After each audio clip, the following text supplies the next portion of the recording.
After a late-night meeting with the Prime Minister, the Liberal Party executive announced the broad strokes of what their leadership race will look like. And our Mackenzie Gray joins us now from Ottawa to break down the key details. So, Mac, take us through when Canada will have a new Prime Minister and the other information on what the race to replace Justin Trudeau is going to look like. Yeah, the race is going to culminate on March 9th. That's when we're going to know who the new Liberal leader is, who will become the next Prime Minister. That's roughly around the time when we spoke with MPs, we thought the race was going to be. It's going to give them around 2 to 3 weeks, depending exactly when the throne speech is, for them to prepare for the throne speech, which is going to be the first hurdle that they have to face from a legislative perspective when the House of Commons comes back from prorogation on March 24th. The throne speech is not expected to be on the 24th, probably a few days later. There's probably going to be about 2 weeks then of debate in the House of Commons. Then it's extremely likely, because we've heard from all the opposition parties, that they want to bring the government down at the earliest opportunity. So probably sometime in early April, that's when the government's going to fall in the House of Commons, and then we're going to go to an election. And that is going to be an extremely short period of time. If it works out like that, this person who becomes a Liberal leader is likely to be one of the shortest, if not the shortest serving Prime Minister in Canadian history, just kind of underscoring the really difficult situation Justin Trudeau has left his successor when it comes to both the situation in the polls, with the Liberals down 20 plus points, depending on which poll that you look at, and the amount of time that that person has to introduce themselves to Canadians and kind of get their legs underneath them before they head into an election campaign. But we're getting some details too in terms of how the rules are going to be working for the leadership race to pick that person. They need to raise $350,000, give that to the party as an entrance fee into this situation. That's a fair chunk of change, much higher than it was when Justin Trudeau was elected back in 2013. And we do know too that the Liberal Party has changed the rules associated with who can vote in this race. We'd heard a lot of MPs talking about how they had problems with the fact that under the previous situation the Liberals had, if you were a non-permanent resident, so you were an international student, you were a temporary foreign worker, StatsCan says there's 3 million of those people in the country right now, and you were 14 and up, you could vote in the Liberal leadership race, and there's no fee associated with joining the Liberal Party. It's free. You just go on their website, you can sign up quite easily that way, just have to say that you're over 14, give a Canadian address. So those folks who are temporary foreign workers and international students are not going to be able to vote in the race. The Liberal Party has changed the rules quite late in the game here right now to say you have to be either a citizen or a non-permanent resident. That puts them in line with what the NDP and the Conservatives do. We should say that the Liberal Party National Executive have really been pushing back on this. Just as early as a few days ago, we had asked the Liberal Party about that. And at the public inquiry into foreign interference, those lax rules have been put to party executives on numerous occasions, and they repeatedly stated that they did not think there were issues with that. So major changes in terms of who can vote, and we now know a date. It's going to be really a sprint, one of the shortest races to elect not only a Prime Minister, but a party leader in Canadian history. All right, so that's what we do know about the Liberal leadership race, Mac. What are the key things we still don't know about right now?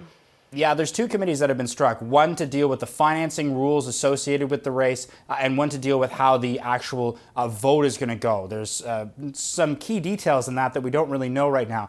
In terms of the vote, is it going to be in person? If there is going to be an in-person portion, where's that going to take place? Do you vote online? How do people prove their identity in these situations? There's a whole boatload of things that need to be done in that section. You know, we should note that in terms of the broad strokes of how a vote goes, when you look at the Liberal Constitution, it's one person, one vote. You know, so those old videos that folks might see of big convention halls, mainly here in Ottawa, of one person's delegates crossing the floor really dramatically over to someone else's delegates, we're not going to see that. It's very likely to be an online vote, and it's a preferential ballot. So you'd list person 1, person 2, person 3, and it goes down the list like that, and one person gets eliminated after each round, and they tally the votes up like that.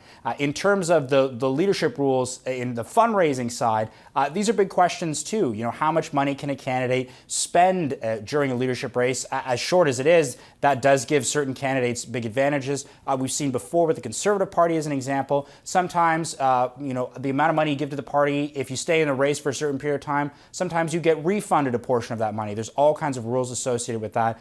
Those are key things. But now that we do know the broad strokes, I would expect that we're going to start getting announcements fairly quickly. Since this is a short race, first mover advantage is very important, because you need to raise a lot lot of money in this situation in a really short period of time.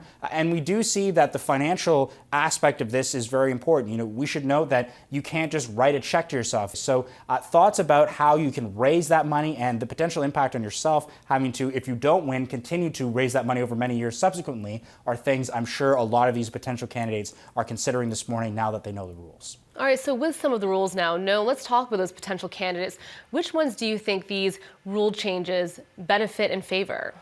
Yeah, I think the folks that are not in cabinet right now are the ones that this really helps out. If it was a lower threshold to be able to raise money, that would certainly help the situation for folks like Melanie Joly, Francois-Philippe Champagne, Anita Anand. They have to, on one hand, focus on what's going on in cabinet right now, and there's a lot happening with those 25% tariffs. But if you're Chrystia Freeland, you're Mark Carney, you're Christy Clark, well, you don't have to worry about those same kind of things. You're worried about them as an existential level, but you're not worried about them in that being your job to deal with right now. So I think that certainly helps them. In particular, Ms. Clark, she's been organizing for a number of months. She has a big team in place, knows lots of people in BC. Mark Carney knows his folks on Bay Street. They should not have problems raising that money and would have time after to help pay those debts back. So I think this does give them the advantage. It'll be interesting to see with the high threshold, folks like Chandra Arya, the Liberal backbencher who announced yesterday he's running. That's a lot of money. I think these high levels are trying to make sure that it's a smaller field, and so you know, candidates who probably don't have a chance in winning, like Mr. Arya, do not join the race. I think Mr. Trudeau and the Liberal board want a tight, short race with just a few candidates to pick the next Prime Minister. All right, well, the race is on. Mac, as always, thank you very much for your insights. Thank you. That is our Mackenzie Gray joining us from the nation's capital.